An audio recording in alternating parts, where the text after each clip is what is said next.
பிரபல நடிகர் இலைக்கடை முருகன் மாரடைப்பால் காலமானார். அவருக்கு வயது 78. கடந்த 2008ஆம் ஆண்டு சசிகுமார், ஜெய், சுவாதி நடிப்பில் வெளியான சுப்பிரமணியபுரம் படத்தில் மொக்கச்சாமி என்ற கதாபாத்திரத்தில் நடித்து இலைக்கடை முருகன் பிரபலமடைந்தார்.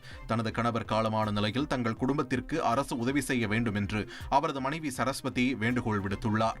காய்ச்சல் வந்து இறந்துட்டாரு. நான் 5 பொம்பளை பிள்ளைங்க, எனக்கு 5 பொண்ணுகளும் எனக்கு இருக்கு. ஆனால் அவர் தான் என் குடும்பத்தை பார்த்துக்கிட்டாரு. முடியாமல் வந்து ஹார்ட் அட்டாக் வந்து ஹாஸ்பிட்டலில் இருந்தார்.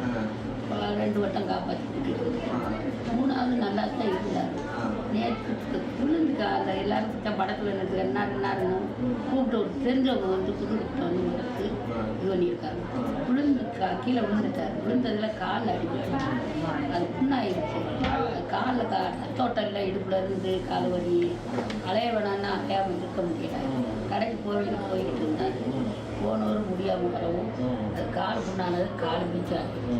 அதில் இருந்த எதுனாலும் ஒரு நிமிஷம் நானாக எனக்கு என் பிள்ளையெல்லாம் அதது பார்த்துட்டு இருக்குது. என் பிள்ளையெல்லாம் அதது ஏதோ இருக்குது. அதெல்லாம் என்னையா ஆமாம், நான் என் பிள்ளைகளை நம்பி இருக்க முடியாது. எனக்குன்னு ஒரு